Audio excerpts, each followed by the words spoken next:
sometimes it just won't give you access to the one that you want. Yeah, it does eventually. It Yeah. takes this because I only do it once a month. It takes me this time to remember. Okay. So sometimes I have like one running from Firefox, one from Opera, another one from Chrome. Good for you for using Opera. Well, you know. Okay, according to what I am seeing, we are streaming on YouTube. Excellent. And I hear myself in my head, so there we go. All right, we are fully online, YouTube and Zoom webinar and recording. So let's kick this off.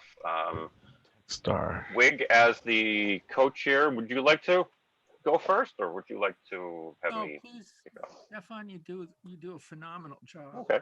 Well, please jump in if necessary.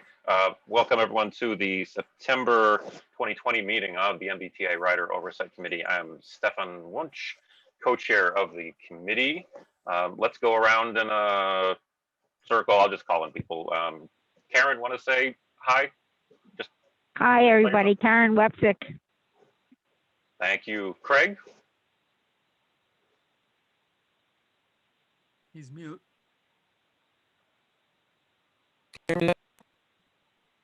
Oh, we hear something. It's a little staticky, but try again. Come back. Nope, we got you. We heard you. That's good enough. Hi, Craig, and thanks for being here. Len, we heard you already, but I want to say just hi. Sure. Leonard Diggins, Arlington, co-chair of the Capital Investment and Finance Subcommittee. Thank you very much. And Jacob, want to say hi? Just introduce yourself. Hi, I'm Jacob. I'm from Arlington. I'm a friend of Len Diggins. I'm here visiting. Welcome. And Wig, just say a word of hi. Introduce yourself. Wig Seymour, Somerville. My turn came up with Stefan to be co-chair, but Stefan's doing most of the hard work. No problem. I don't see anyone here for members of the public. I don't see any comments on the YouTube page where we invite people to submit them. Oh, an attendee raised hands. Oh, I just realized there's attendees. Call in people. I didn't see you. Let me. Okay, I apologize, folks who were attendees. I just noticed that we've got 3 people, including Emily. Let me bring Emily in as a panelist because you're an official member of the ROC. And I've got someone, phone number ending in 4795 has a hand raised. Let's go right ahead. Go, please introduce yourself and let us know what you have to say. I can unmute you there.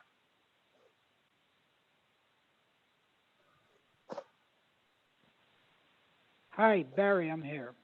Oh, excellent, Barry. Pardon me for a moment. I'm going to rename you so it appears in Zoom.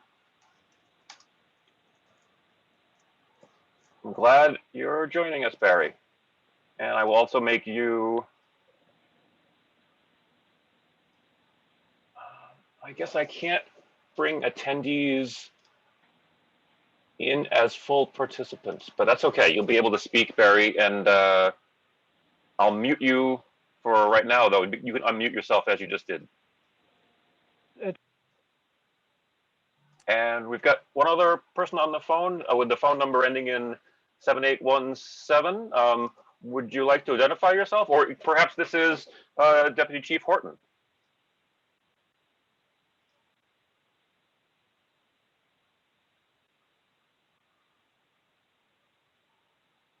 Hi there, it is Deputy Superintendent Horton. Deputy Superintendent, thank you very much for joining us. If you don't mind, oh, Emily, would you just introduce yourself? Because you are one of the newest members of the ROC representation of CTPS. Yes, as Stefan just said, I'm Emily. I'm from CTPS, the Central Transportation Planning staff. And yeah, I'm part of the Transit Analysis and Planning group there. Thank you and welcome. And she has the ability to write some really great apps too. Oh, thank you, Lynn. Yes. Oh, I'd like to hear about that more later. So unless anyone at the moment has any public comments. I will turn this over to our special guests. Thank you very much, Deputy Commander Horton. Thanks for being here. Hopefully you can hear us okay. We definitely can hear you. To start things off, because I'm afraid that I'm calling you by the wrong title. How do you prefer to be addressed? Is it Deputy Superintendent or Deputy Chief, or should we call you Chief? Deputy is fine. Deputy. Okay, thank you very much for being here.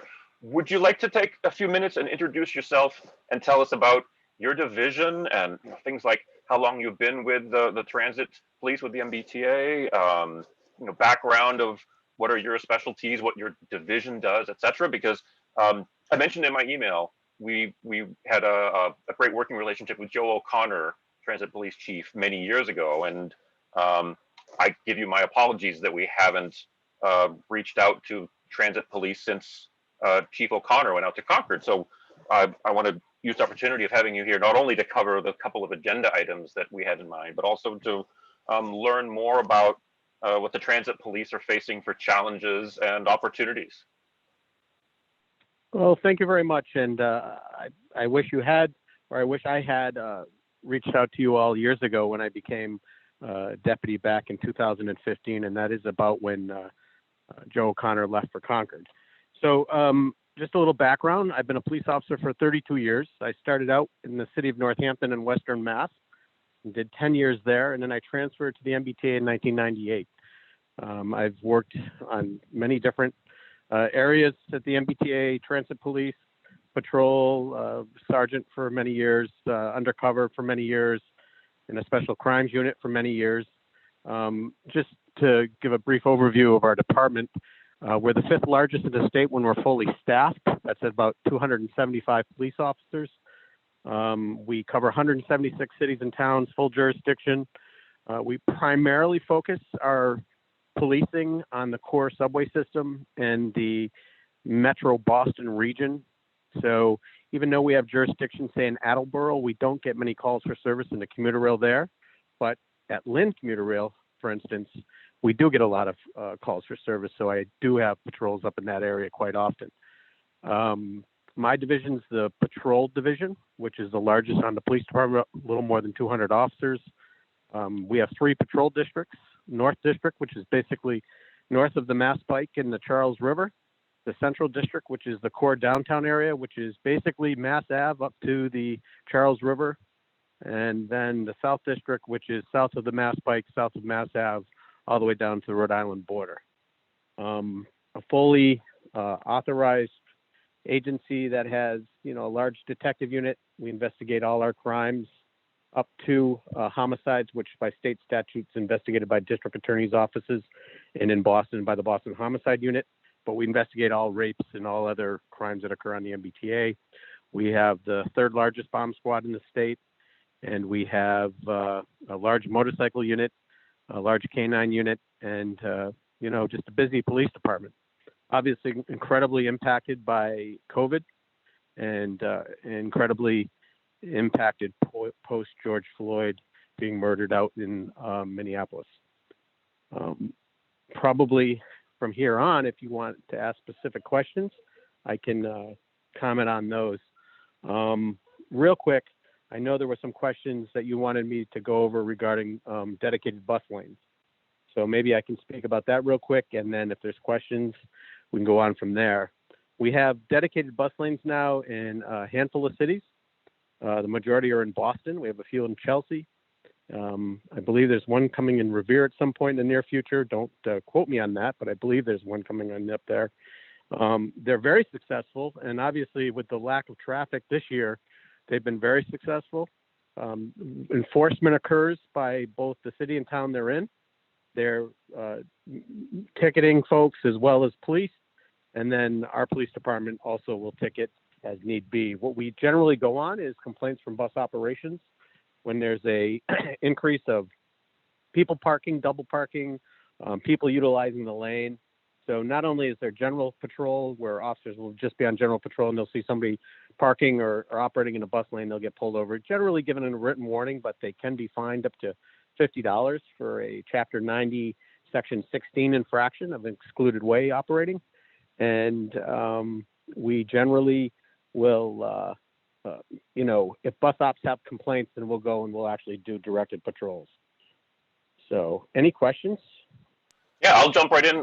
That was excellent. That was a great starter for the topic of the bus lanes, and I thank you also for the background on the divisions and the coverage. My first question about the bus lanes is more of a subjective thing.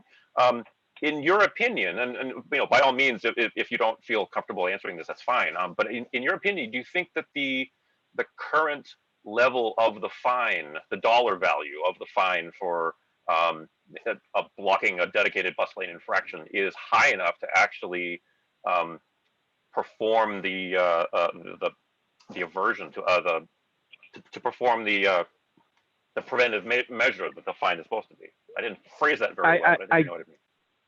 I do, and I actually do believe it's high enough, and I'll tell you why. Because in addition to the fine, you'd get an insurance surcharge for 4 years if it's not your first motor vehicle offense in a number of years. And most folks don't like that as much as they don't like the ticket. You know what I mean?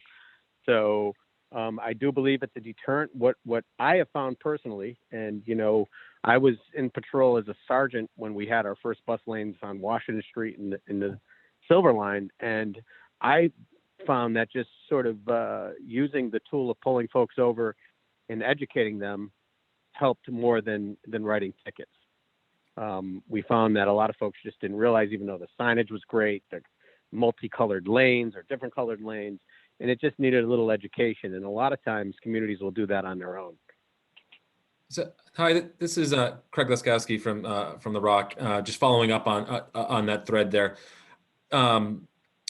Do you feel, because I've always, I as folks in this committee know, I love the idea of dedicated bus lanes, but I found generally that they don't, unless they're truly dedicated, they don't work out. Somebody's always double parked. Somebody, there's a cab who always just ignores it.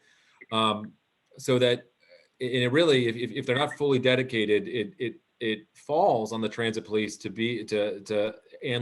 other local authorities or to nudge people out of those lanes.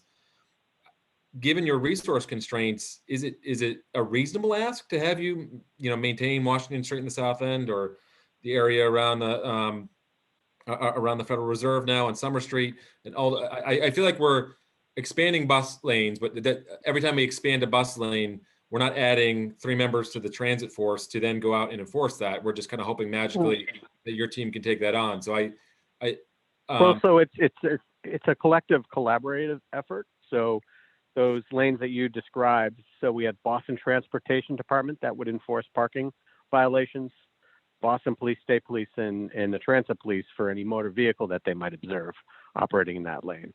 Again, it comes down to discretion, and to some extent, you're right. If there's Uber, Lyft, taxis dropping people off, it does slow that bus down.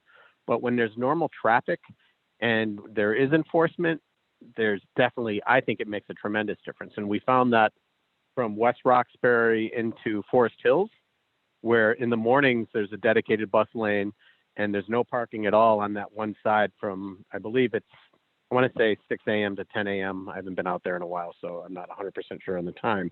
But after a little bit of enforcement and some community outreach, that lane's pretty much wide open every day. And, it does take some time in the beginning, but I think it makes a tremendous difference, especially when there's heavy traffic, because the buses just go right through. We see it at Haymarket over by North Station. Resources in the right partners in the transportation, the Boston Transportation Department, and others to meet the need to keep bus lanes free. You're comfortable with that? Well, I am, and with everything going on right now, with question for funding police and having police do police work and other organizations or agencies within city and town government doing other things, I don't know what's going to happen in the future. A lot of that seems to be up in the air right now in cities and towns. There has been no talk about lowering the funding for the transit police. what we're seeing right now is because of COVID, there's such a tremendous loss of revenue for the MBTA. You know, I don't know what's going to happen. I don't see them laying off transit police officers, but you know, who's to say? I can't predict the future. Hopefully we'll get a vaccine and our ridership will come back up and revenue will come back up. But I actually think that the bus lanes work. And I've been, you know, a witness to it for the last 15 years in Boston. They're better than not having them, put it that way. So I'm curious as to why it is you think that it requires that extra nudge from you in order for people to be aware of bus lanes and to stay out of them. I mean, I'm just trying to understand how the MBTA can maybe communicate more effectively about the nature of the bus lanes so that it would require less nudging from you. Well, I don't know if there's a way for the MBTA to communicate that any better. I think we live in a world of a tremendous amount of signage and rules on roads, and a lot of folks just choose not to follow the rules. I've always been sort of a law and order guy. I actually used to work for Joe O'Connor, so he would second that motion. But I also have been a very empathetic police officer my entire career. And so when I pull that person over who's driving in a bus lane or running a red light, you know, you usually can get a feel for where their life is.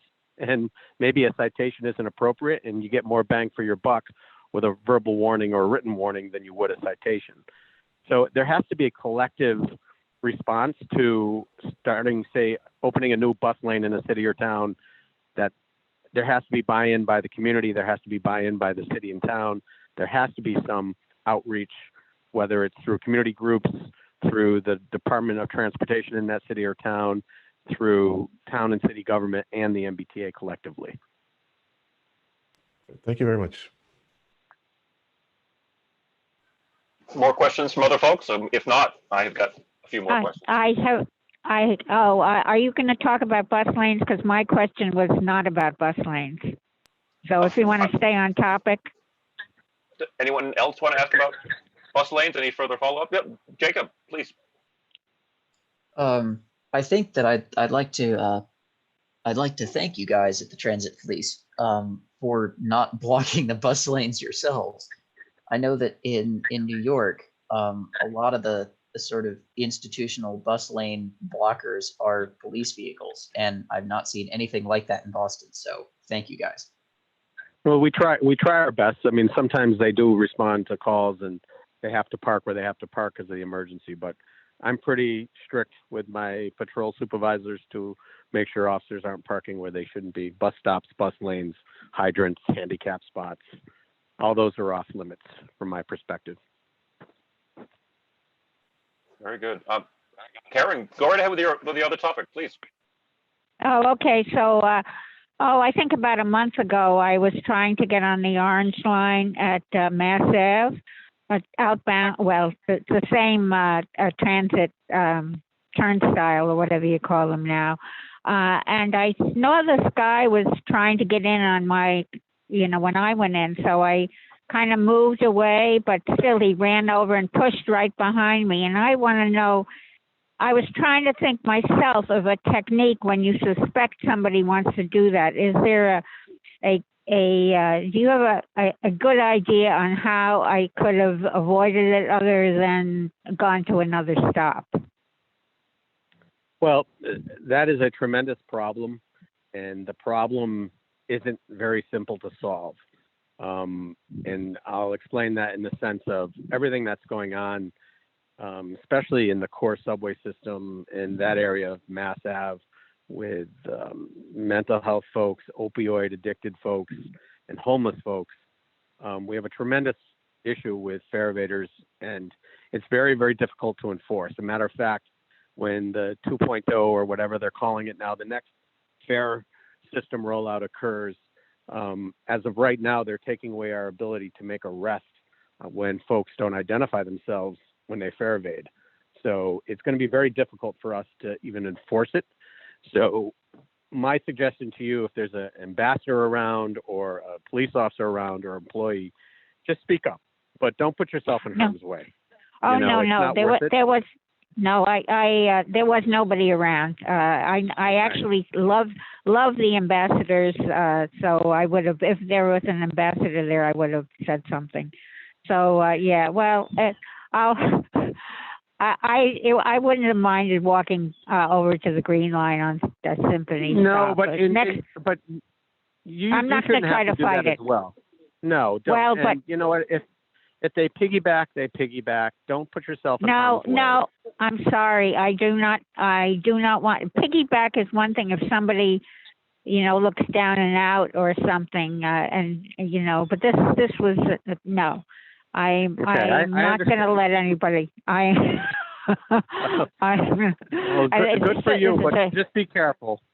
Oh, I will. And hey, I've lived a long life, so if I go, I go. No, not on the MBTA, please. Any more questions from other folks? Otherwise, I'm going to ask something additional. Actually, maybe Please, Len, go go ahead. back. I'll go back to bus lanes a little bit. I mean, so two things. I mean, as you know, I forget where. I mean, we are going to do the center bus lanes. So one thing is that's the Linway. That's Route 1A, I believe, between the Saugus River and downtown Lynn. I believe is the plan. okay. And I thought maybe there's somewhere else that we were doing center lane. I mean, no? I think that the silver lane, the bus lanes in the Seaport, if they are happening, might be center running, and I think there was a plan to do them in Charlestown as well. But it's There was Everett. some discussion out on Blue Hill Avenue as well. Yeah, I was thinking Blue Hill Avenue. So my first question is, and I'm sure the T has asked you about this. I'm just curious, from the Rock perspective, are there unanticipated issues that you see with that? I know we have like center lane, for the Green Line, and so people like people are used to that. So I would suspect not as much of a problem. And the other question is that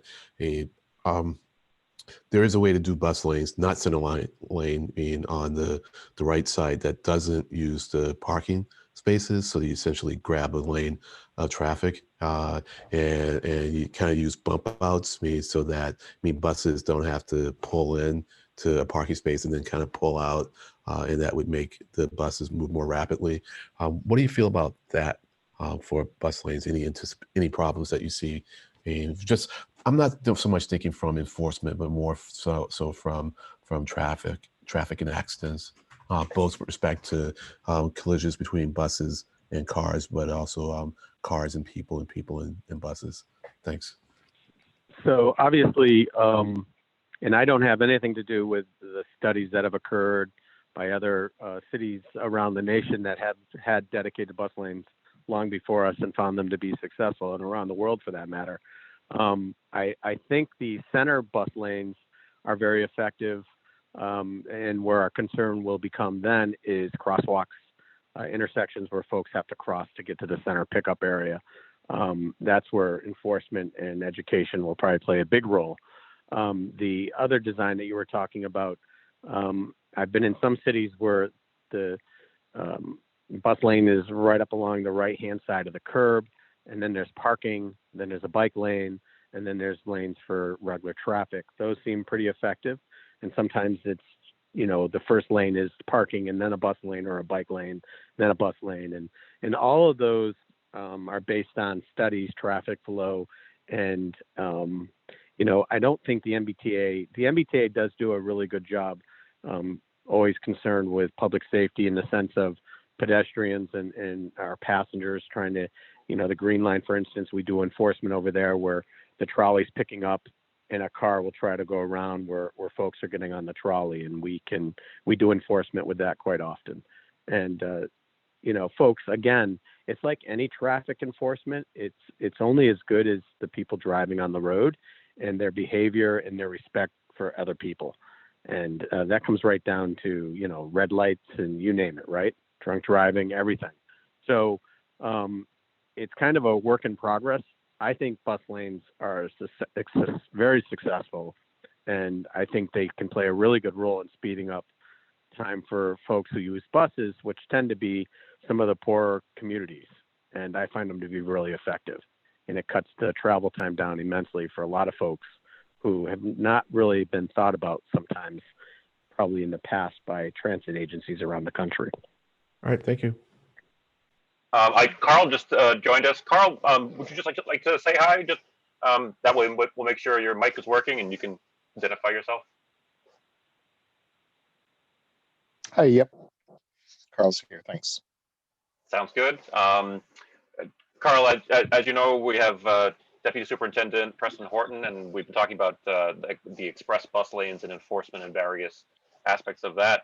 Do you want to take an opportunity to ask the Deputy Horton anything about bus lanes or anything else? Nope. What I heard right when I joined was the most interesting thing to me. So thanks to whoever asked about that. Great, very good. Anyone with more questions about the bus lanes? Otherwise, I'm going to take us to another topic with Deputy Horton. So Go ahead, Wig. This is Wig. This may not be a question for our guest, but I was wondering about storage area for people with accessibility issues when the bus lane is in the center.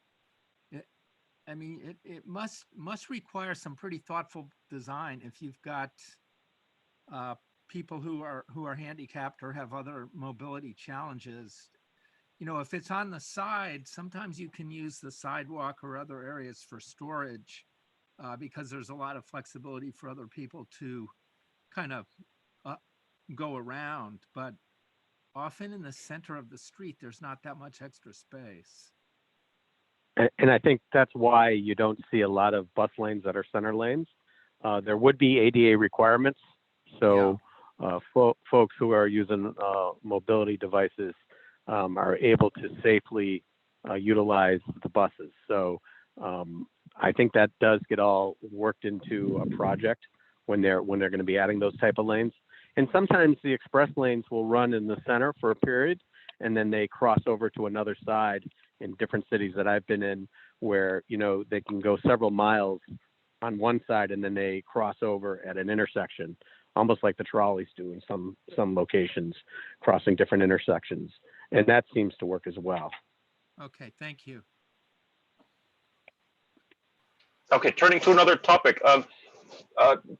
Deputy Horton, we have a wonderful working relationship with Dave Carney. If I remember correctly, his title is Deputy GM of Bus Operations. I hope I'm getting that right. Yeah, he's a good guy. I talk to him all the time. Yeah, I was figuring that. Yeah, and we've talked to Dave Carney over the years, countless times about the bus operator safety being, front and center, almost literally, and interacting with passengers. That's probably the closest, the closest distance of any customer to employee experience, other than maybe the customer service people in stations. Dave Carney has told us a lot about operator safety and how it's I don't want to put words in his mouth, but it's always evolving and improving. Do you have any numbers or any feeling about how the pandemic situation has affected people's attitudes towards bus operators? Are you seeing more or fewer incidents of assault on bus operators just because of people's mental state during this pandemic, or other situations? I mean, or I guess in general, are you seeing any trends in assault on agency employees? So one effect of COVID has been our Part 1 crimes have dropped. We're down 22% from the same time last year. And since Chief Green took over in 2015, he directed myself and Superintendent Sullivan to create a new patrol plan that has brought crime down every single year on the MBTA to historic lows. This year is going to be tremendously low because of COVID and obviously ridership being low. The way buses were configured through COVID and folks weren't entering in the front of the bus, we had a lot less interaction with bus operators and the public. And that, I believe, has cut down tremendously on bus operators being assaulted. We still have assaults from time to time. I think there's been, just because of the lack of ridership, there's the assaults on employees is way down. We also are seeing assaults that occur on either ambassadors or other operators related to homeless, mental health folks, opioid addiction, where they're loitering, they're refusing to leave, and we see some assaults with those folks. But again, you know, they don't necessarily need to be arrested. They need to be provided services, and we can help. We can help with that. There's something called a Section 35, where if somebody is addicted to alcohol or drugs, and we deal with them on a number of occasions, we petition the courts and we get these folks treatment. We've been using that tool over the last couple of years very successfully. So crime right now is down immensely on the MBTA. We're down something like 4,000 reports compared to the same time last year. And like I said, we're down something like 100 and some odd Part 1 crimes, which is about 20% of our Part 1 crimes. It's more than that. It's maybe 125 or something like that. But we're down a substantial number of Part 1 crimes this year. I'm sorry, what's that? Sure. What one crimes? I'm sorry. So the FBI, when we report to the FBI, there's Part 1 crimes and there's Part 2 crimes. Part 1 crimes are the most serious: homicide, rape, aggravated assault, robbery, and a few others that I'm just not thinking of off the top of my head. Part 2 are the minor larcenies, fare evasion, smoking citations, the minor misdemeanor type crimes. I got you. So pre-COVID, can you give a comparison, like a year-over-year comparison or a trend analysis, for the Part 1 and Part 2? So when Chief McMillan was chief prior to 2015, he would say that if there was under 1,200 Part 1 crimes, he was happy. For the last 5 years, we've had under 800. And each year it's trended down just a little bit more each year. And part of that was we went from traditional policing where all the officers were on 4 and 2 schedules, and we put a number of officers working Monday through Friday. As you know, the MBTA generally would have 1.3 million rides, 1.4 million rides during the week, and about 300,000 rides on the weekend. So we took police officers that were generally working 4 days on, 2 days off, and put them Monday through Friday, a big chunk of our officers. And that made a tremendous difference because we added so many more police officers when the riding public was actually on the system. Interesting. Well, but that is interesting because I am kind of interested in the distribution of the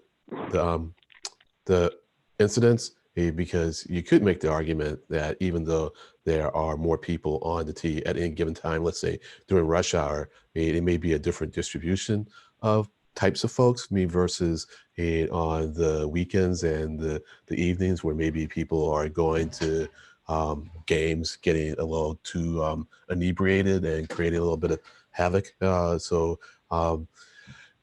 I can tell you that our highest crimes pre-COVID was between 2 p.m. and 8 p.m. And a lot of that had to do with the, depends on who you ask, but the 40 to 60,000 school kids that were riding the system. And, we'd have a handful of those robbing folks, stealing cell phones, assaults. Obviously, we haven't had any school kids on the system since March. So that has also attributed to the drop in crime. It's interesting. All right, thanks. That was very helpful. Thank you. Appreciate it. Sure. I'm also interested in the relationship between the transit police for messaging with the folks. I mean, it used to be at MBTA, it was a marketing department, and we knew Rose Yates when she was the head of that. Rose well. Yep. Since Rose moved elsewhere, and since I'm not sure if there is still the marketing department as such, do you still have? I'll assume that you still have. Can you tell us about the working relationship you have with the communications and marketing of the agency? Like, what's a kind of a workflow if you saw a particular trend going in the wrong direction, how would you work with the marketing and communications to get out like a campaign like the don't lay a hand on the operator messaging was very effective. So I can totally give you an example. So for the most part, marketing no longer exists. It's customer experience is the department now at the MBTA that handles a lot of the communication. When there's bus diversions, there's, when they have to add signage, that sort of thing. So one of our larger crimes on the MBTA is bicycle larcenies. And we will do different campaigns and we'll reach out to folks and by being at bike cages, for instance, we'll hand out information about how to properly lock your bike. Customer experience has helped with that by either tweeting out information. I'm sure you follow the police department on Twitter, or I hope you do. Not enough. I mean, I don't. Yeah. So yeah, you got me. Okay. Well, the police department has a Twitter account that puts out information on, arrests and crime and you name it. We will put out a lot of information that way. CSA, we have an app called the CSA app. I don't know if you're familiar with that, where anytime I speak to a community group, I tell them to tell their constituents to download that app on any smartphone, and you're able to either anonymously or by utilizing your ID, communicate directly to our dispatch center for the police department.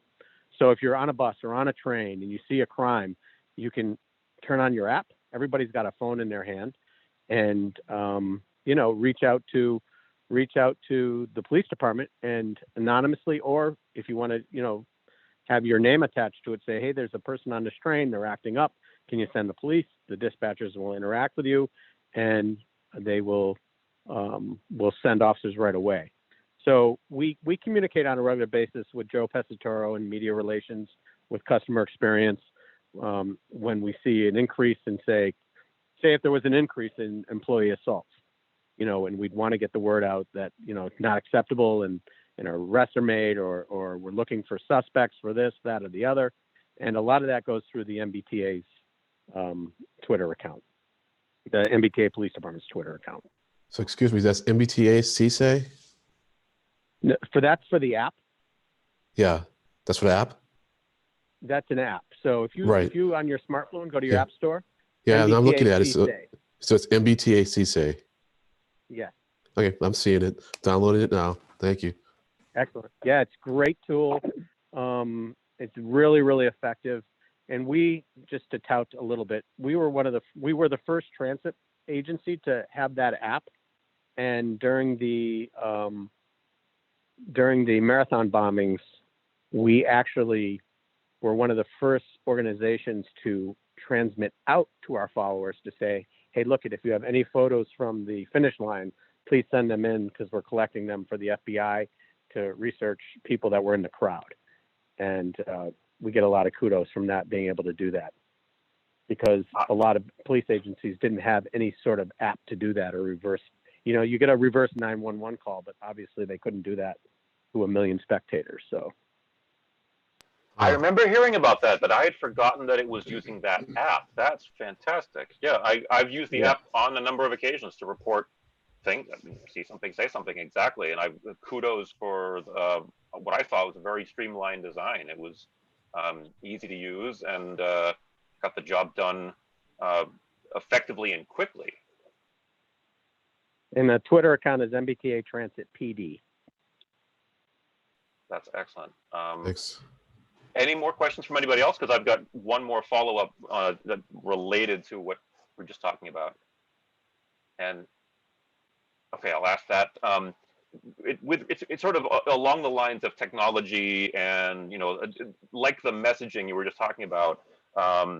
Obviously, technology involved with law enforcement of all kinds is light years ahead of what it was a year ago, 2 years ago, 10 years ago. My God, we didn't have cameras on buses. What was it, just 10 years ago, I think. Right. But given all of the improvements, I'm wondering, is there already new technology that's out that the MBTA and MBTA Transit Police don't have yet, but you have like a wish list of, oh, if only we could get our hands on this new element of technology, or oh, if only we had the money to enhance this aspect. I mean, do you have like a wish list of things that you think would make a difference? And we have a subcommittee that handles capital and finance, and Right. that I'd love to know what you think about improvements. What's the next year look like, 2 years, 5 years for funding and technology and enforcement? So from a security standpoint, it might behoove you all to have Nick Boyd, who's the acting director of the security department for MassDOT and the MBTA, which is separate from the police department. We have thousands of public safety cameras throughout the MBTA. Every new rail car has cameras, the buses. Our solvability rate is higher than most police departments because of our camera system. We have detectives that are dedicated to just simply reviewing video after crimes are occurred, prior to crimes are occurring. So the camera system has been incredibly helpful. We were working with Raytheon for a while. This was a few years ago, and I'm not sure if the technology has been created, but to create technology that would be at entrances that could look at a person without obviously identifying the person and see that their body image or their image is possibly hiding an explosive belt, for instance, and be able to track that person by the technology, if you will. I don't know where that's at. There was some studies done in our training facility with Raytheon, and I'd never heard anything further on that. I don't know if the technology is even at a point of distribution or if it's even being considered anymore. I haven't heard anymore since Raytheon was doing some testing. Anytime there's technology that doesn't infringe on people's civil and constitutional rights, I'm all for it. I think that sometimes we get caught up in, I'm a constitutional guy, and I don't want the police intruding on me any more than I want to intrude on anyone who's a law-abiding citizen. So we have to, walk that fine line and make sure that as we police into the next couple of decades, that we maintain a limited government intrusion while we keep people safe. And that's a hard thing to do.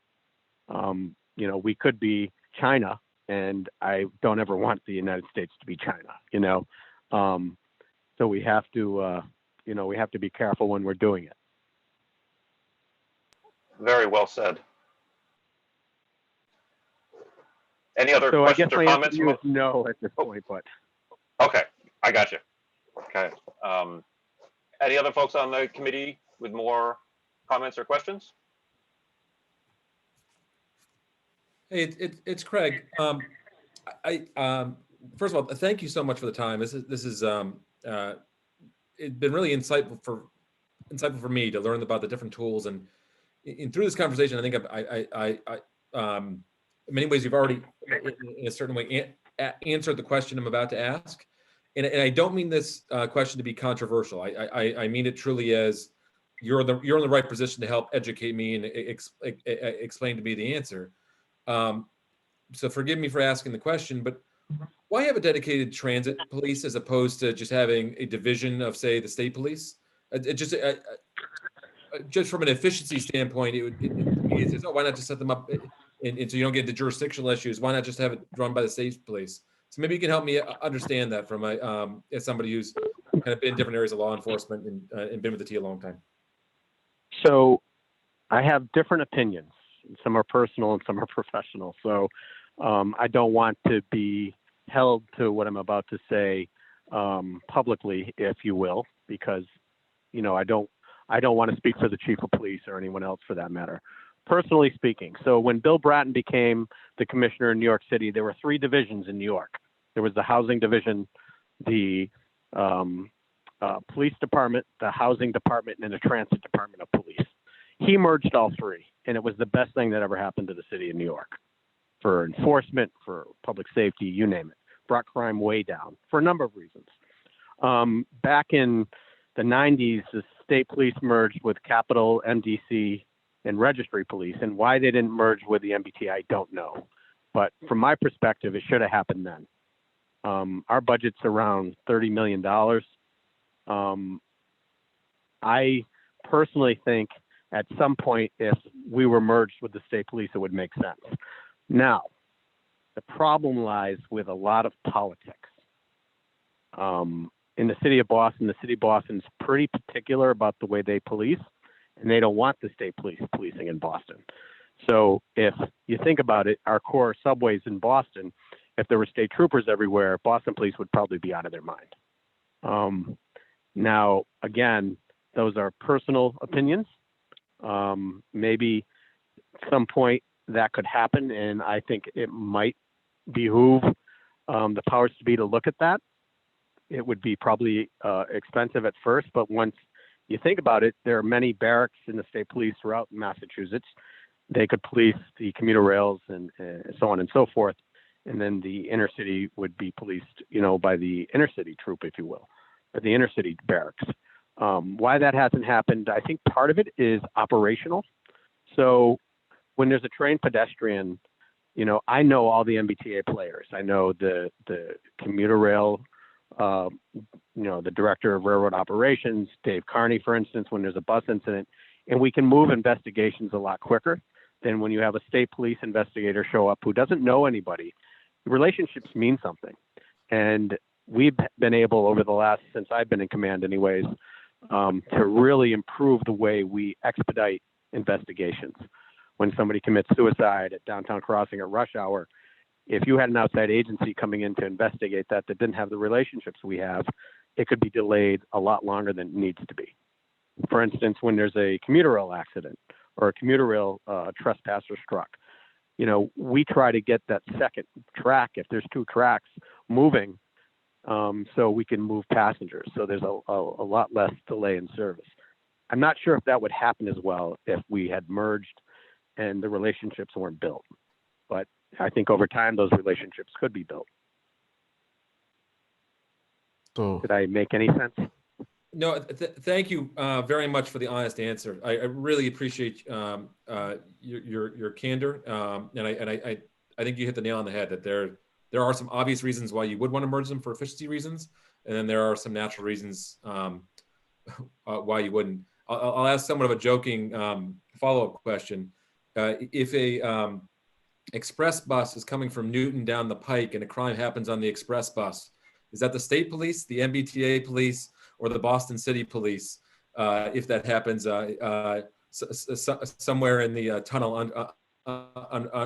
under the Prue? So that's why we have full jurisdiction in 176 cities and towns. So we would investigate that. Got it. So I have a couple. That when they wrote the legislation in 1968, they wrote it very smartly. Very good. Right. Len, go ahead. Yeah, a couple questions. So it seems like you have a lot of interactions with the public. And as far as I can tell from what I know, there have been, I can't think of the last time I've heard of a negative incident with the MBTA police, that has been egregious, especially in the context of current times. And so my question is, what is the diversity like on the MBTA police, both with respect to race and gender? So I can't speak specifically to the numbers. I think we're a little bit better than the state police when it comes to people of color as police officers. Our roadblock with hiring is the problem. If we could get out of civil service, it would be tremendous for the transit police department. I could have, in Massachusetts, civil service requires all police departments who are civil service, with the exception of the state police, that if there's a disabled veteran or a veteran who passed the exam, they go to the top of the list. Right. Now, generally speaking, for whatever reasons, they tend to be white males.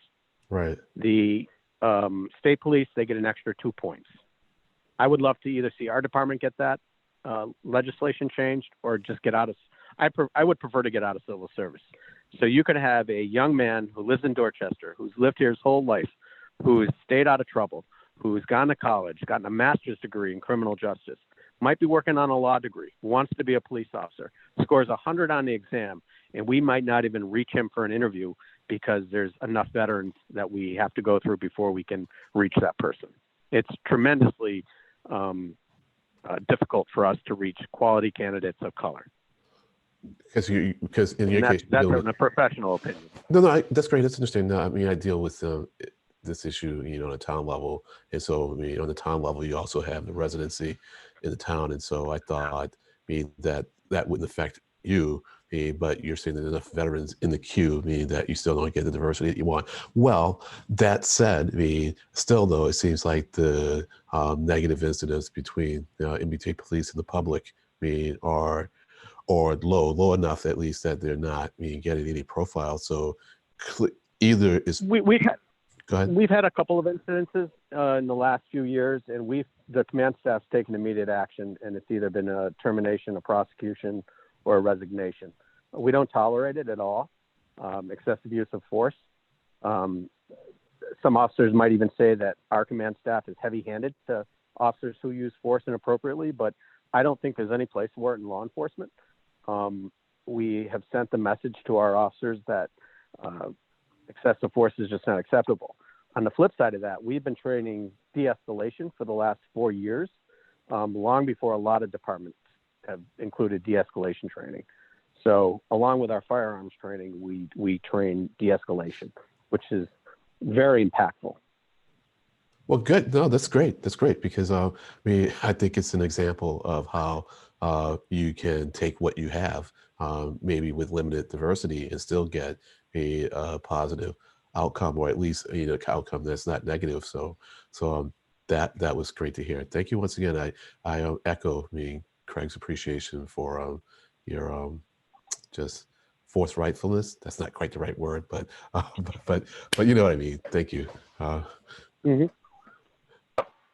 We're just about at 6 o'clock, which was the scheduled end of the segment. But I don't want to cut short any other committee members who have additional comments or questions. Anyone? Anything else? So this is Wig. Jake? I have a. Oh yeah. Go ahead, Wig. And I saw Jacob's hand also. Go ahead, Wig, and then Jacob. I just have a small comment to follow up on Craig's conversation. I hope people notice that there's a different law in Boston with regard to a few things that were talked about. And that's true in quite a few different areas of state law. There are laws that apply to 350 cities and towns, and then a slightly different set that applies to Boston. So zoning and planning is one of those, murder jurisdictions is one of those, on follow-up and study of murder cases. That there's a number of those, and especially since the T has a large presence in Boston, but also a large presence in the region, that's likely to be an issue. But there are other areas of law where that's the case, and Boston is unique. That's correct. Sorry, wait, were you asking a question, or was it just a comment? No, I just wanted to, because it kind of came up in the discourse there and in the answer to Craig's question. And the issue came up about Boston and hiring. I just wanted folks to know that was not unique to this discussion, but that there are a number of critical areas of law where Boston is just a separately handled from the other municipalities. Right, and we're separate from Boston for the hiring as well. Yeah. Excellent. Jacob, I saw your hand. Yes. I was looking at a Boston Globe article from this August. I can put it in the chat if y'all would like. Yeah, please do. I'll pull it up All right. on my Here screen, you so it'll are. go into the record. You should be getting it now. Yep. So go ahead while the page is loading. What would you like to ask about that or comment? In the article, Sergeant Horton, correct? Deputy. Deputy Deputy Commander. Horton, pardon me. Yep. It quotes the transit police chief. I'm sure y'all can read the headline there. That sort of he and the rest of the transit police really do not want headlines like this to be showing up in the Boston Globe. Since Deputy Horton is on the phone, Deputy, the title of the article is "People of Color Cited More Often for Skipping Fares on MBTA" from Boston Globe, August 2nd, 2020. I don't expect you to. I don't think we expect you to be familiar with that particular article, but I think Jacob's asking about the issue of race in fare evasion citations. Yeah, I know just basic knowledge about the article. I haven't read it lately, obviously. I totally disagree with the Globe's assessment of that. I think you can do a lot of things with numbers. And I know the officers personally that I put them on the team that was predominantly was a crime suppression team. And we have a point of entry policing philosophy that if you stop crime at the point of entry, which generally is fare gates or tunnels or portals, you stop crime on the T. And we used to have a saying that actually Joe O'Connor dubbed, so I'm going to refer to Joe. Not all people who fare evade are criminals, but all criminals fare evade. And that was pretty accurate. When we first started point of entry policing, and I was a huge proponent of it as a sergeant, we found that 1 in 6 fare evaders had just committed or was about to commit a crime, and 1 in 10 had an active warrant. So we use it as a tool. And I know for a fact the officers who were on our crime suppression team who wrote the majority of fare evasion tickets would never, ever, and it wouldn't be tolerated by our black chief or by me or by anyone in the command staff or any supervisor to allow an officer to choose to enforce a fare evasion or any other crime based on a person's ethnicity. Now, there are biases in everyone, and you can only control so much when you're not there. But I went out of my way to make sure the people we put on that team had bias training, had a good understanding of profiling, and we profile behavior. We don't profile ethnicity, if that's at all helpful. Jacob, anything more on that? I think so. I know that you were talking about how this article talks about how there was a lot of the focus you just described. It seemed that there was some focus on policing fare evasion at certain stations. This article talks about that, and I know that you had talked about that. Can you elaborate more on that?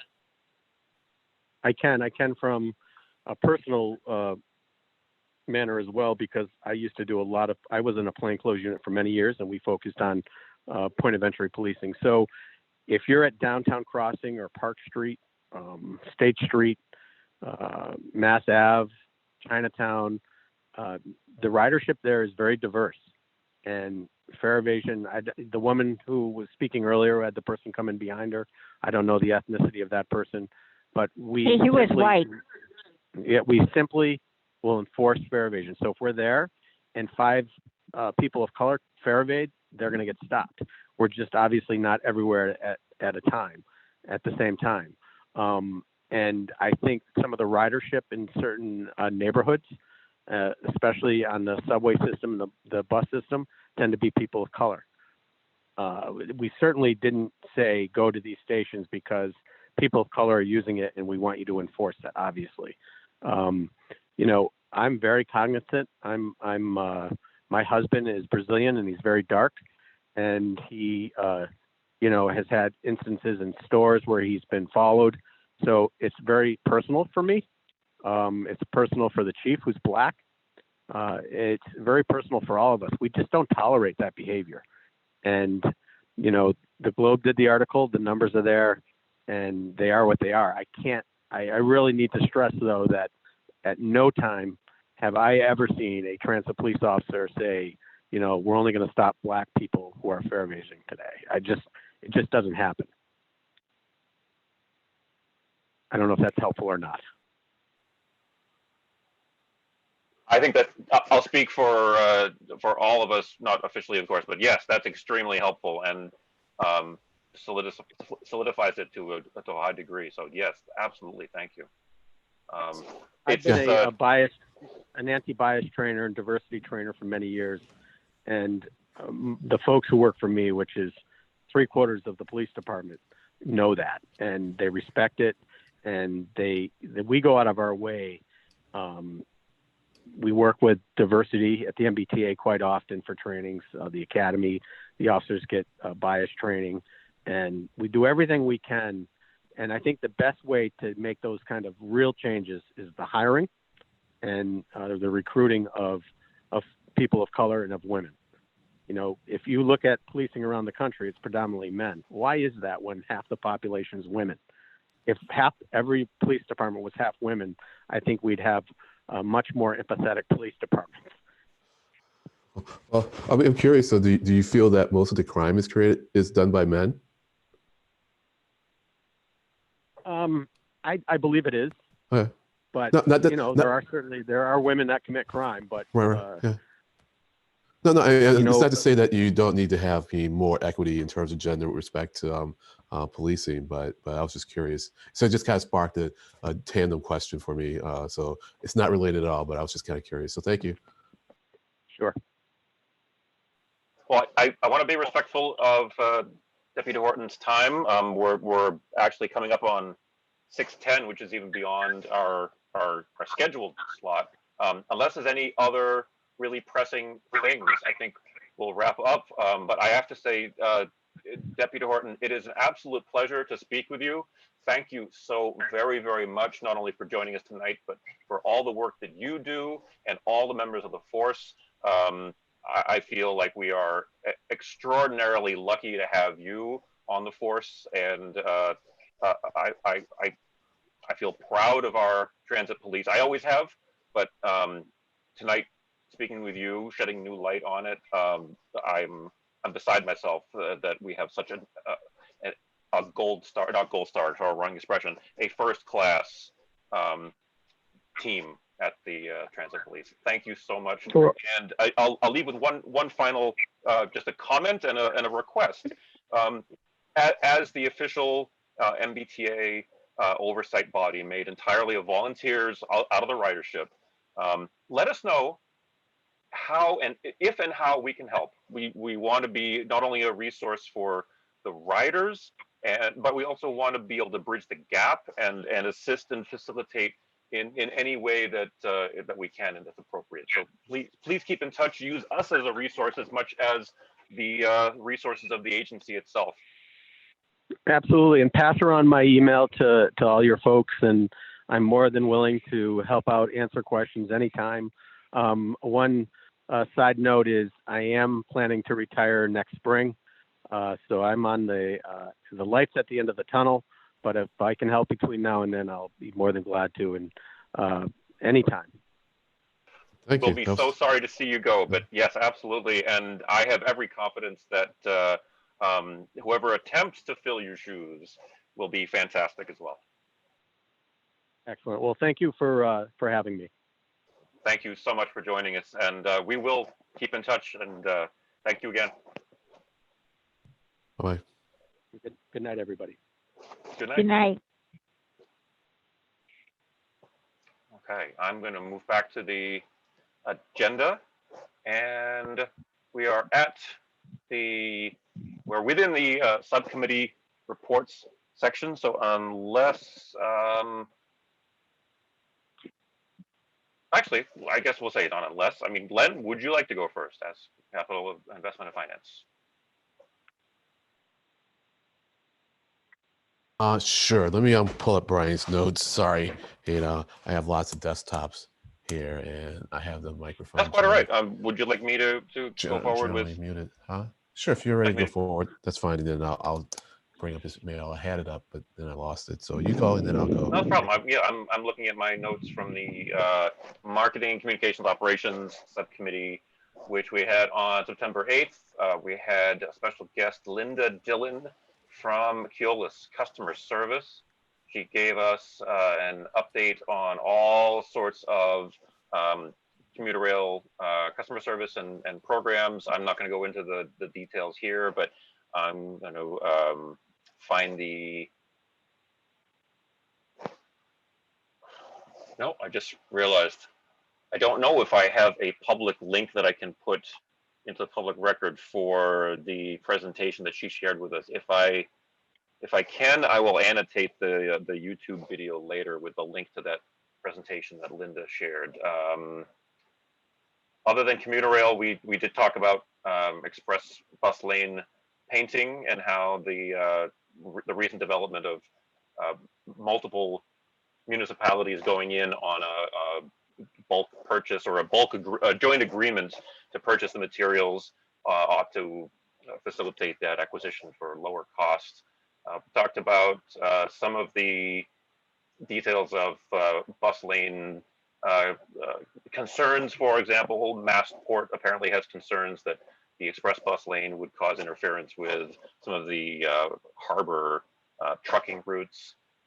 We talked about the Green Line viaduct rehab, and I just realized instead of just reading, I should just bring this window over here and you can actually see my notes right along with what I'm saying. So this actually makes me summarizing it a little less important.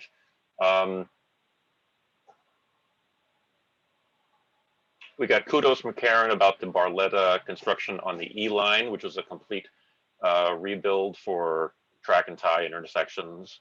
As you see there, bus 39 changes, talking about Masco scale and scope, new orange and red line car status, rebuild of the PCCs.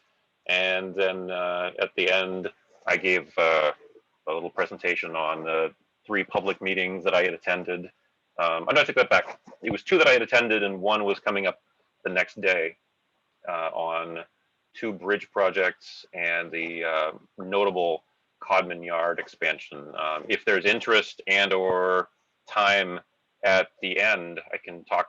We can talk a little bit tonight about the Codman Yard expansion because I think that has the biggest impact on service to improve service out of these 3. I mean, certainly bridge improvements, bridge construction helps, but it's not as big as an impact on service as the yard expansion. And certainly the downsides to the Codman Yard expansion are notable, including potential impacts on the residential neighborhood of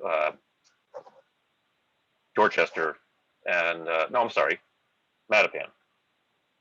Codman Yard, oh my God, I'm having a brain fart. Codman Yard is in, someone help me out. Is it Dorchester? I'll pull it up. Apologies for my inaccuracy there.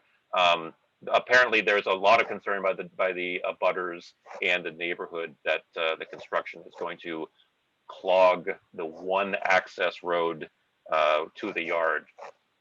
I'll leave it there because it's yeah, go ahead, Craig. in Dorchester at Ashmont. Thank you very much. So I'll stop talking at that point. You can see the notes. Any questions or comments from anyone?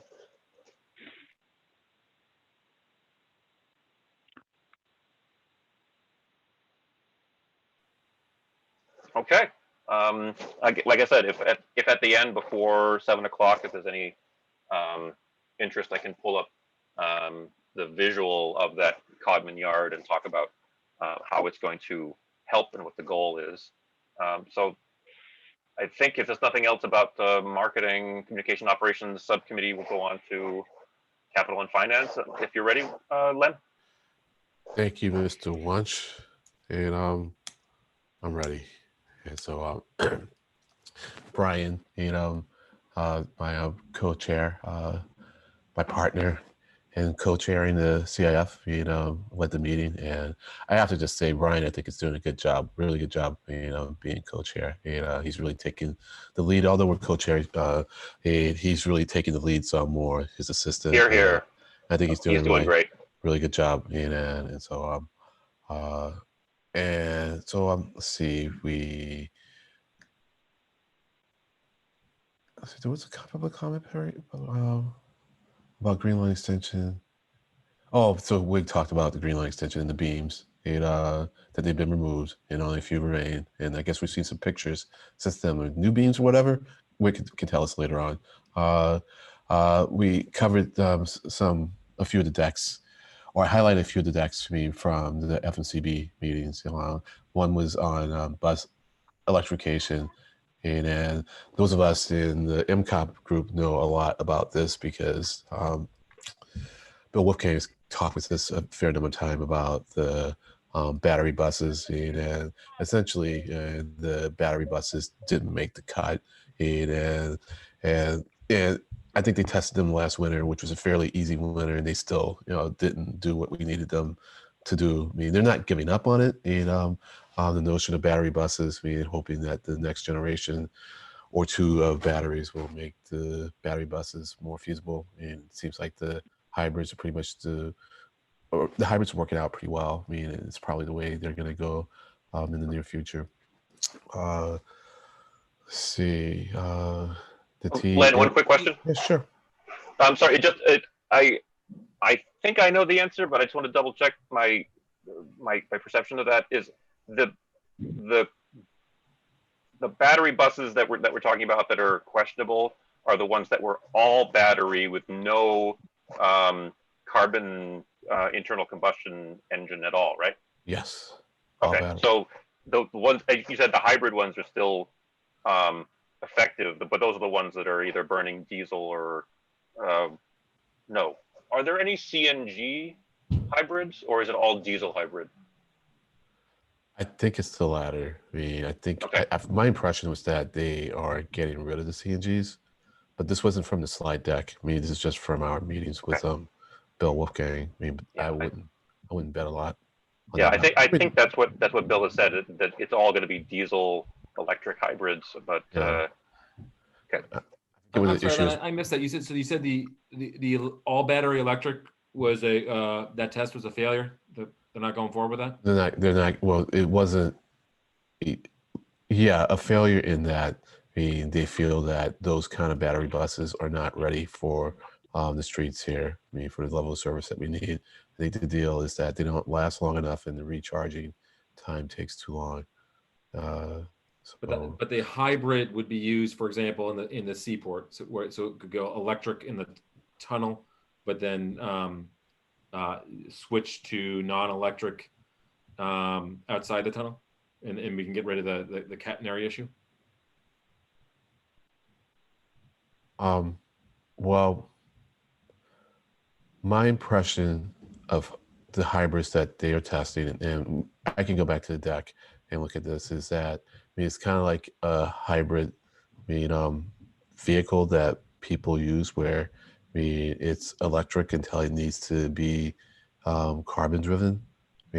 So that's my sense of the hybrids. We'll take it up in the operations subcommittee because there's a very specific need in the seaport, because they need, the idea is that we have very custom vehicles that do they run in the catenary inside the tunnel. Right. They have to stop, and they have to go all the way around the outside and make sure the catenary went down, and then they convert over to non-electric for the streets of the seaport. And those vehicles are aging and need to be replaced. Yeah. No, they have to be able to run on electric only in the tunnel for emission reasons. So it's either hybrid or battery, and if it is hybrid, it needs to be good enough hybrid that it can be electric. It needs to be allowed to have enough electricity to go through the tunnel. So we were going to invite Bill Wolfgang to an upcoming session anyway. So just it'd be more another thing to talk to him about.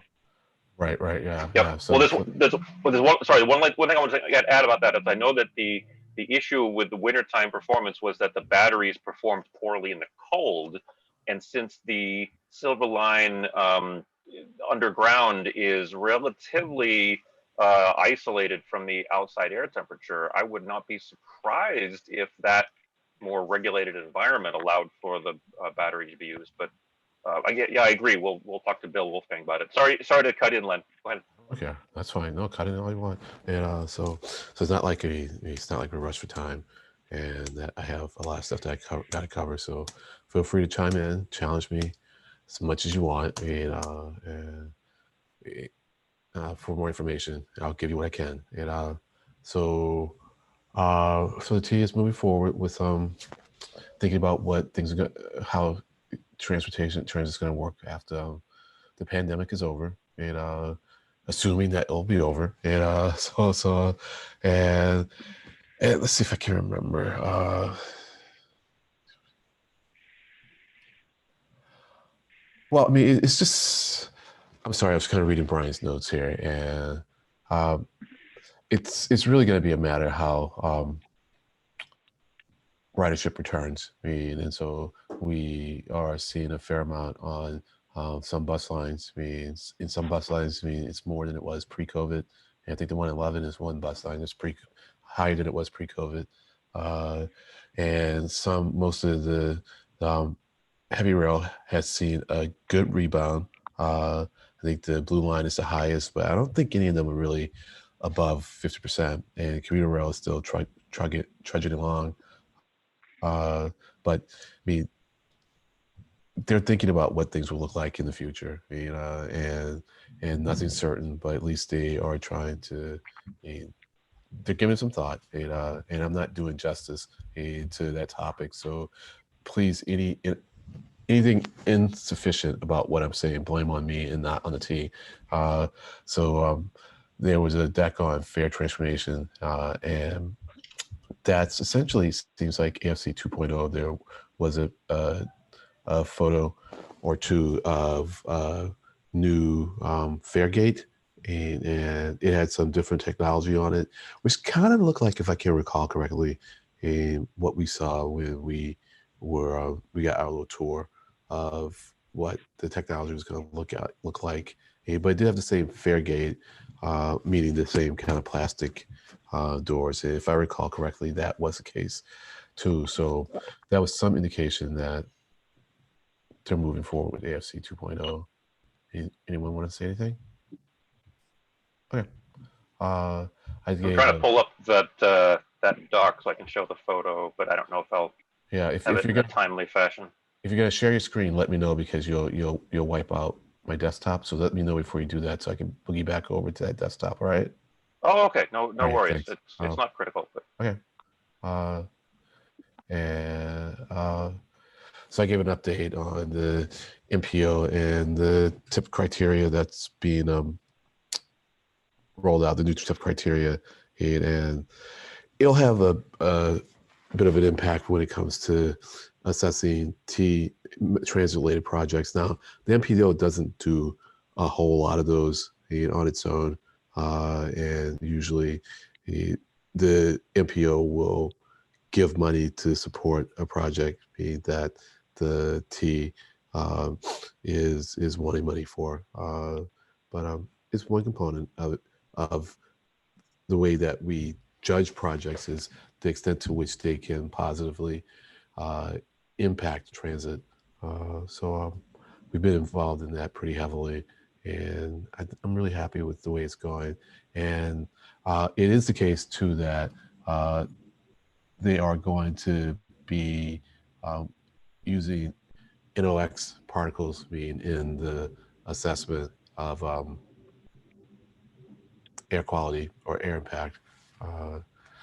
So we then moved on to electrification, and Wait, do you want to talk about that? Well, no, but I am really delighted to hear they're going to use NOx. I really appreciate that. It's just the best metric for large transportation sources, and also for all the equity issues that we've been having.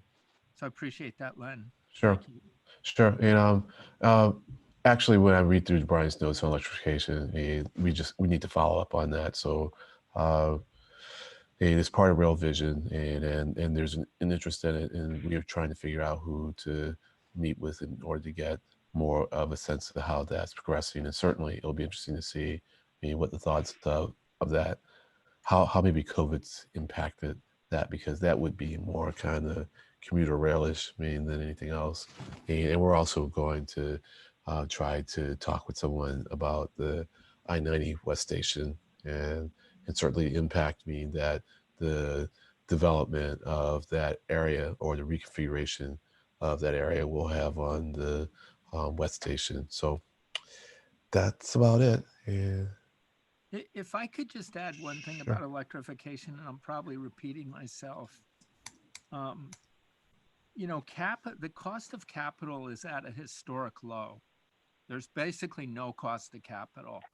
And what that means is that the really large capital portfolio managers, and there are a few in the US that are, multi-trillions of dollars in their portfolios at this point. It's just been an explosion of the scale. They could fund electrification at very low long-term amortization because of the low interest rates, which are largely due to COVID and COVID's economic impact. I don't want to elaborate on that now, but I just want to keep that in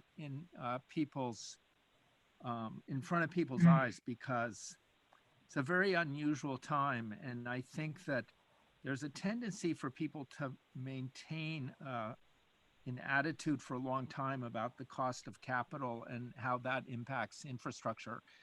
Infrastructure is very expensive, but when capital costs are really low, that is the time to really double down on infrastructure.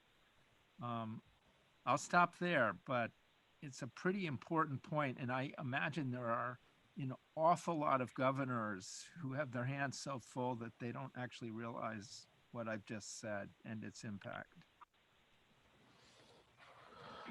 Yeah, well, my response, because you've said that before, Wig, Yeah. and my response to that has been that capital's been low for a long time.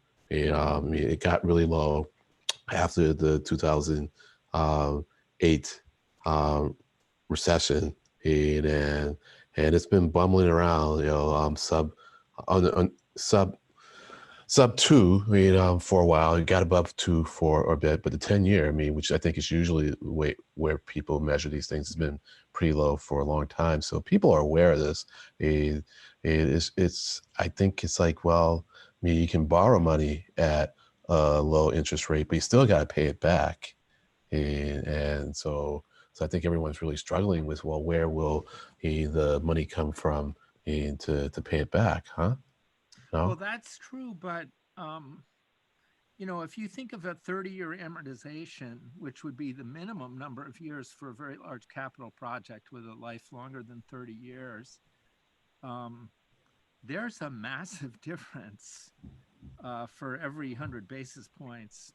But when you're talking, when Carter and Volcker tamed the interest rates, which is a long time ago, but the interest rates were 20%. 20% per year really adds up compared to 0% per year. So when you used to finance a capital project, the payback was many times the total cost of the project. Now it's not much more than the project cost, even though you're stretched it way out. So there's a big difference.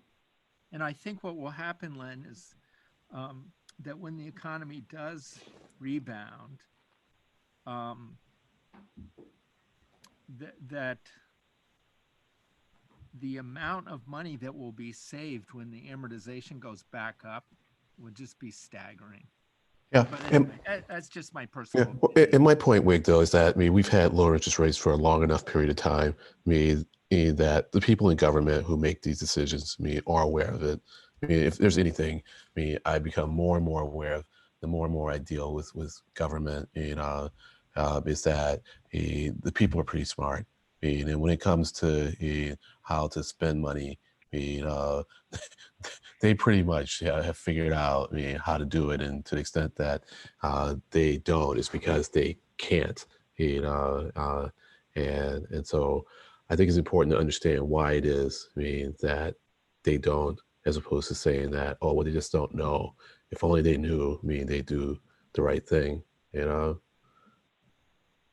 That's my Yeah, point. well, this isn't probably the time or place to debate it, but Yeah, well, the deficits are going to cause a huge amount of inflation at some point. And at that point, the interest rates will not be very low. yeah. It'll either be that or deflation, right? Well, I mean, that's where we're teetering, one or the other. well, we're there now. Yeah. Is it time for stagflation 2.0? No, because there's no inflation.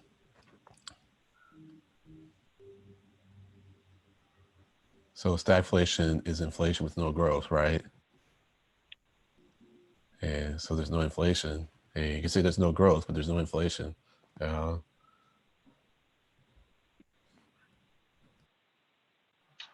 Len, you mentioned that if I was going to share something, I should let you know or put something on the screen. I did pull up the slide deck from the FMCB that shows that Fairgate, the new version. Yeah, thank you. And I had bounced back over to that desktop. So it's usually, Okay. it's not a problem. It's just I was in the middle of reading those notes. So if my desktop is going to go away, I wanted to be prepared for it. So thank you. Yeah, Thank you. no problem. And I also pulled up the document. Oh, well, actually, do you want to talk about this? I mean, other than just showing that this new Fairgate has a new design of a tap point, which is new technology. No, well, it was just to say that, I mean, that was the latest indication that I had that AFC 2.0 was moving forward with respect to the technology. And so that's it. Okay, excellent. I did also pull up the PDF that reviewed the electric bus pilot and talked about, as you were saying, range is too short, operating time too short, charging time is too long. And there's details. Again, I will throw this link into the chat window for posterity. This is all on the MBTA events page for the FMCB meetings. This one was the September 14th FMCB. And I think actually of note was the efficiency in cold temperature, 40% range reduction in cold or more.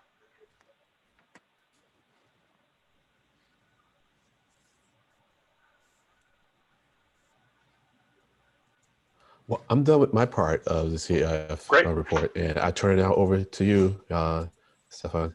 Okay, excellent. I would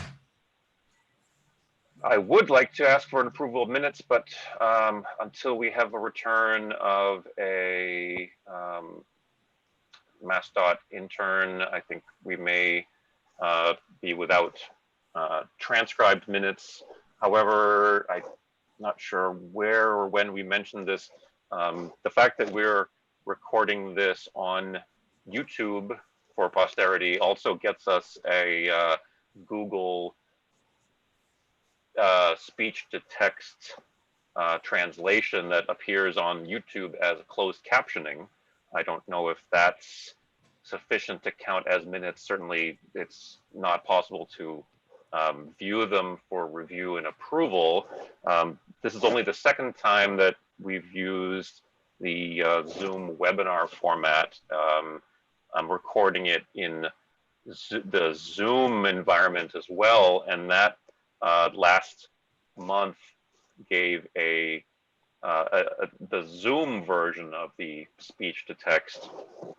I will send that out after it's processed from tonight, and I'll send the one from last month, and we can decide over email if that Zoom translation, which is downloadable as a file, might suffice as minutes. I'm not sure. I haven't looked at it myself.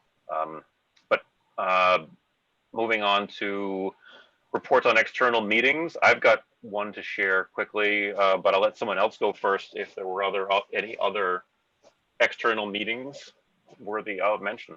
Anyone? Not for me.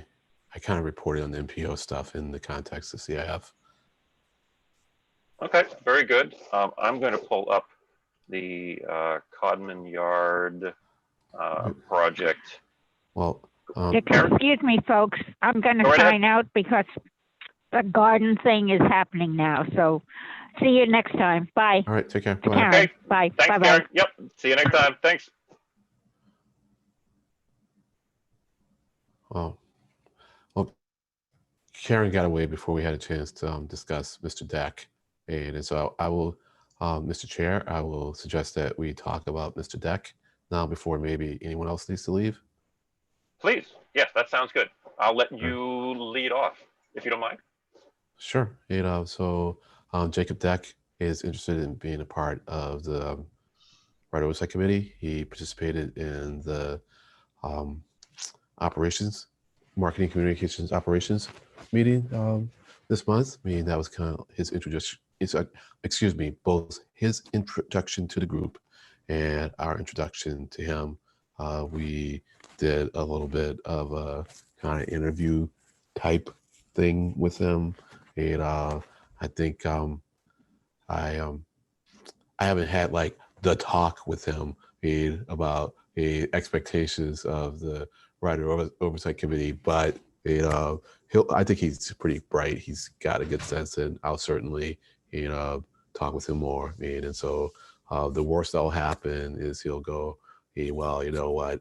I'm going to join the RTAC all by myself, and I don't need you rock folks, and leave. But I think he'll hang around. So if he'll have us, I would like to nominate him for membership to the Rider Oversight Committee. I had a talk with Brian about this, and Brian is supportive.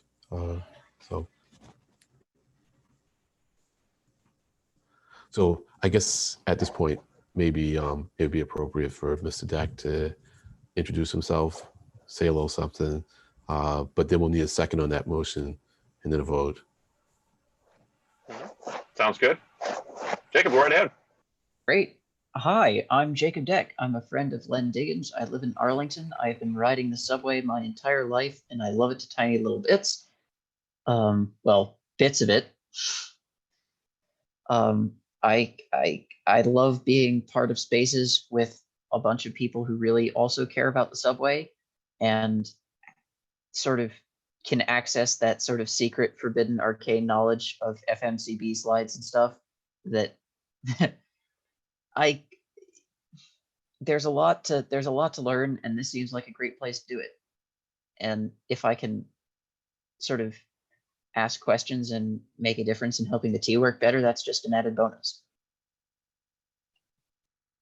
And before you make that second, in order to encourage you to make that second, he actually plays the flute, and he has written a song or composed a tune for it was Leech Beer. Was it Leech I Beer? do. It's actually a harp thing. A harp thing. Sorry. A lot of Scottish tunes are sort of phrased farewell to X, like farewell to Wally Range, farewell to the Cross X or whatever. So when Leechmere Station closed, I wrote a tune called Farewell to Leechmere, and I can play it for you if you'd like. Well, we won't risk your membership at this point. Yeah, I think we'll say that you have it on YouTube, right? I will very soon. You will very soon. I mean, I just really want to get your nomination, your vote done, and then maybe go to Stefan for his, and then if we have time, maybe he can play us out. We'll see. I will second the motion. All right, Craig, thank you. Well, then let's call a vote. All in favor of accepting Jacob Deck as the newest member of the MBTA Rider Oversight Committee. Okay, give me a yes. Yes. Yes. Any opposed to that? Give me a no. Oh, I didn't realize. I should have said yes instead of just listening. Yes, I would have said yes out loud. Hearing a unanimous approval. Welcome, Jacob, to the Rider Oversight Committee. Thank you, Jacob. It's an honor. Thank you very much. It's a pleasure to have you on board.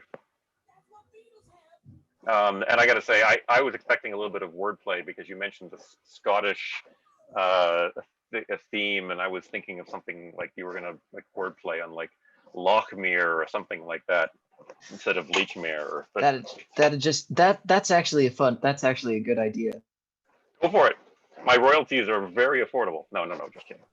Don't encourage him. Go, Jacob. yeah, Oh my take that goodness. row with it. Yeah, Lochmere. Yeah. Oh my Okay, goodness.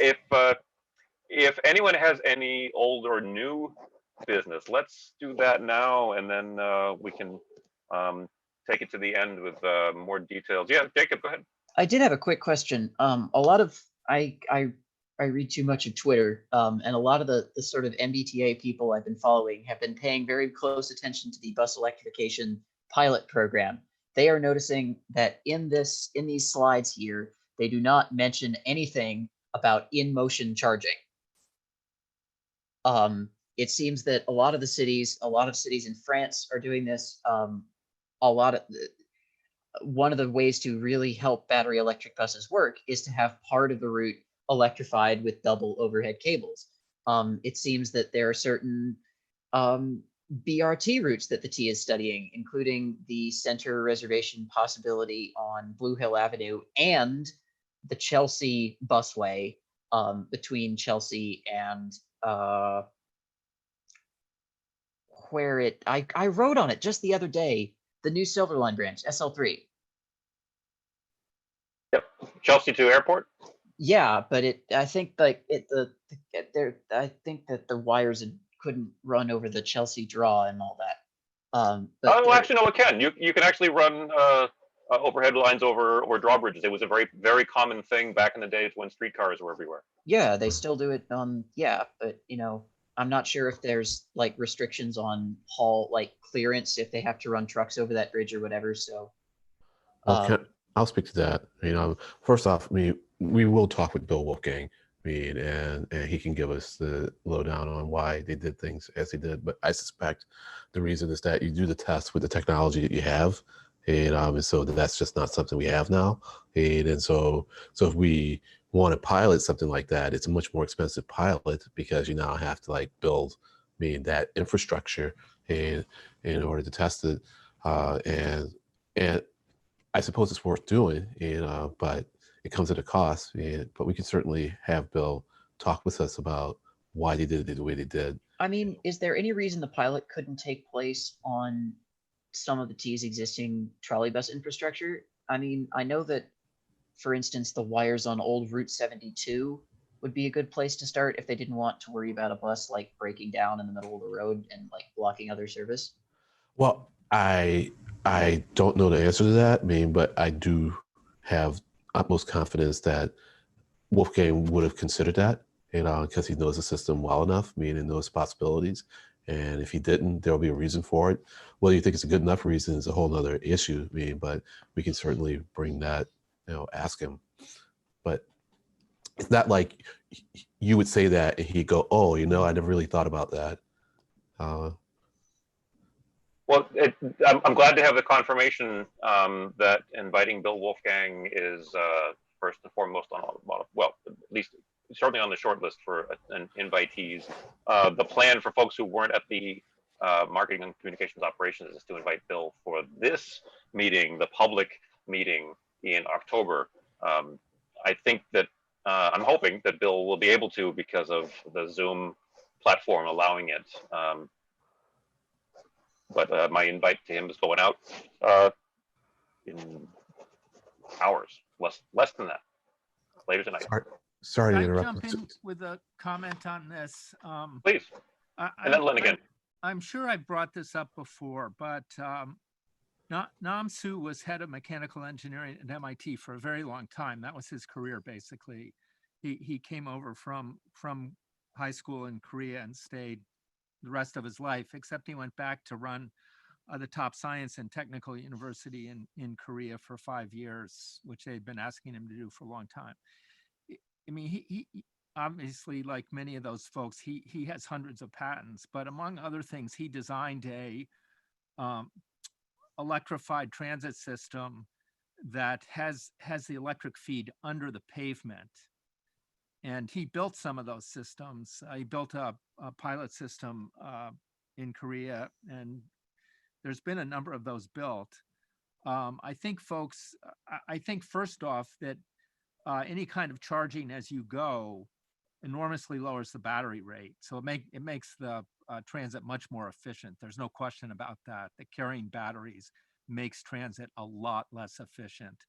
But the other thing is you avoid all the complications of things like catenaries when you do that. So there's a lock system where the charging happens when the vehicle is in the right position to be charged, and otherwise it's locked off from any kind of accident. So that might be worth looking at. And, certainly for a northern latitude, we're not very advanced at transit compared to a lot of the rest of the world. So it's probably worth looking at systems that are happening now in Asia and Europe as well. Thank you. Thank you, Wig. Len, you were saying something?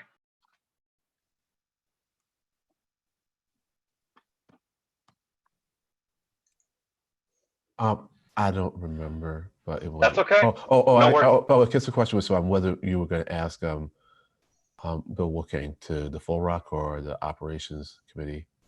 I'm planning on inviting him to the public meeting, the Full Rock meeting, the 4th Tuesday in October. Yeah, I couldn't remember. All right, thank you. Great, thank you. Let me check in now with anyone who might want to speak at the public comment period at the tail end of the meeting. Barry, by chance, do you want to say anything at that public comment period in a couple minutes? Let me give Barry the... Can you hear me? Yep, we can hear you now. Yep, you got it. Okay, I have a question about battery buses. Yeah, go right ahead. I mean, we've got a few minutes for that, so please do. Okay. What is the reason that the efficiency goes down in the winter? Is this because of passenger amenities, or is this because of operational things? It's actually twofold. Part of it is the chemical nature of rechargeable batteries is less effective when the batteries are cold.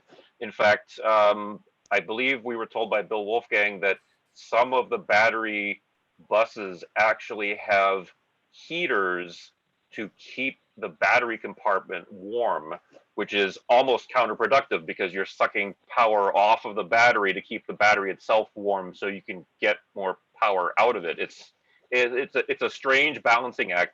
But the other part that we learned was that generating heat from batteries takes a lot more energy than generating cooling. So if pound for pound, not pound for pound, let's say BTU for BTU, you can get more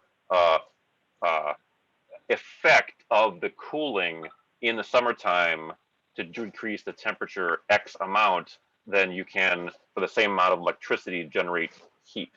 Maybe I didn't say that the right way, but in other words, making it cool takes less power compared to making heat, even for the same amount of temperature change. Which doesn't make any sense, but that's the way it is. Yep, it's chemistry and material components, characteristics, and electrical principles. But if Bill Wolfgang is able to join us next month, he'll be able to tell us a lot more detail authoritatively. A fast question. Approximately how many battery buses are there in the T? About 100? Oh, no. Well, hybrid. Oh, yes. There's, I think, maybe more than 100. But those are batteries supplemented by the diesel as the actual primary. This is not. They do have exclusively battery buses, don't they? Yes, I believe the total number was only 4, though. Okay, so this is in the category of an experiment as opposed to mass deployment. Yep, Yes. that's exactly right. It was a pilot Okay. or experiment, yeah, test. Okay, thank you. That's all I have about Okay. that. So, do you want to make public comment at the end, or was that it? Nothing yet. If something comes up, I'll let you know. Okay. Well, try to let us know before. Let's say, well, try to anticipate how much time you need so we can get you in before 7 o'clock. But I'm going to switch over really quick to the talk that I attended for the Codman Yard expansion, and I'll pull this up. This is the PDF from the presentation. I am not going to go through the whole thing, but I wanted to show the highlights, which are notable because the current yard is actually very underutilized. I didn't realize that throughout the history of the Red Line, which goes back, I mean, it's coming up on 100 years, I think, if not, we're already there. This has been the track configuration of the yard. According to Jonathan Belcher, the loop track was put in at the size that it is because they needed, there was that distance was needed for some element of the train operations. There's never been any storage tracks in this open area. Well, the plan is, in order to accommodate the additional CRRC Red Line cars, to build, as you see on this diagram, the new storage tracks. It's also going to rehab a lot of the switches, as it says, new bypass track. That's going to make a redundant connection so that the getting cars in and out of the yard isn't dependent on going through this very tight existing set of switches. Again, increase reliability. But the biggest issue that was brought up is how all of the, here it is, Hillsdale Street, all of the traffic that's going in and out of the yard is going to increase significantly during the construction. And so the people who live along this very tight neighborhood street, very densely populated, are going to be significantly impacted. A lot of the people who spoke up at this public meeting were residents, and the concerns are significant. It was asked, why is this access to the opposite side of the yard that comes right off of a highway, State Highway 203, Gallivan Boulevard, why is that not being used? And the answer was that in order to access the construction area from the Gallivan Boulevard, vehicles would have to cross, if it was even possible to do so, because it's third rail power, there would have to be some kind of way to cross the tracks, and there's not enough space to go around for construction vehicles. So any kind of access to the construction area from Gallivan Boulevard would impact operations. So the plan to use Hillsdale is concerning to a great number of residents, and I'll leave it there and let people ask questions if you want.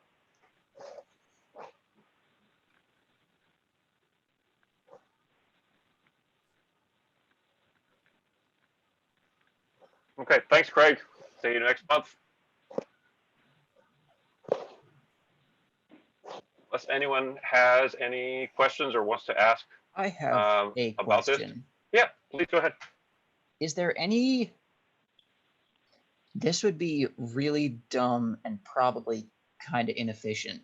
Is there any reason they can't bring in some construction materials over the red line?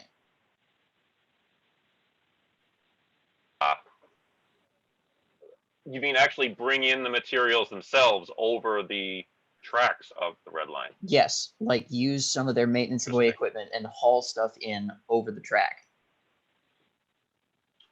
Or use maintenance of way equipment on the Mattapan Ashmont line, load it up at Mattapan, and then shove it in through the middle of the night. I don't believe that question was asked during the public meeting, and I don't know the answer to that. How long will the construction take? Let me see if I can find it here.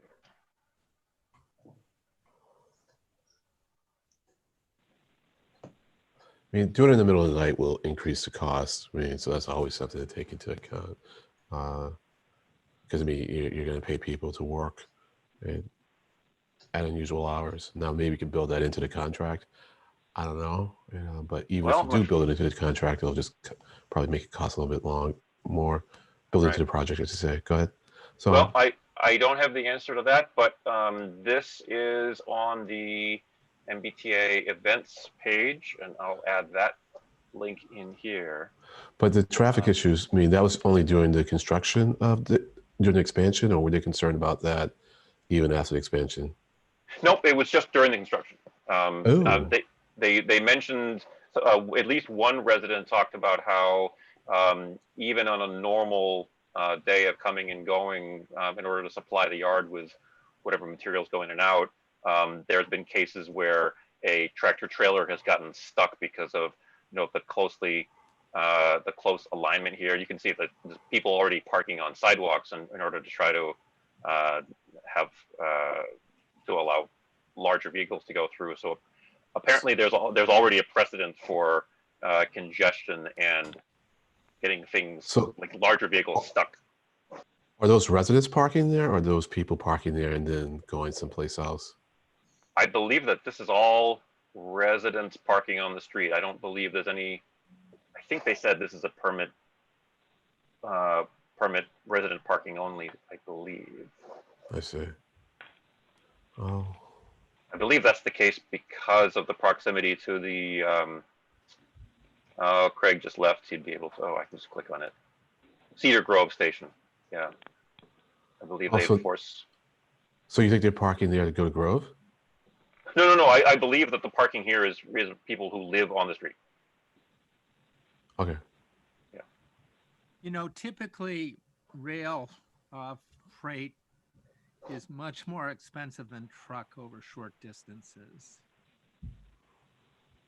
Yeah, I've gotten that impression too, but I admit the question of can it be done, it should be asked. Well, it can be done. The question is going to be cost. The trucking industry is optimized for intermediate and short-term hauls, and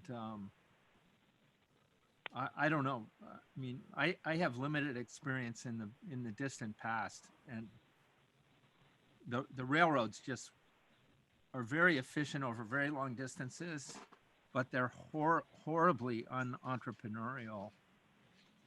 And so they just and the trucking industry has so many competitors that over most short distances there's just no comparison in cost. There are special situations where rail is the only way to get in and out of a place, in particular because of the narrowness. The gauge allows the right of way to be narrower, and so that's often where you end up using rail. But I think it's generally going to be a lot more expensive. Well, it's 7 o'clock, guys. I'm gonna have to run out to another meeting. Is there anything you need me for before I leave? Oh, sorry, I was muted. I was just about to make a motion to adjourn. Barry, I'm afraid we might be out of time.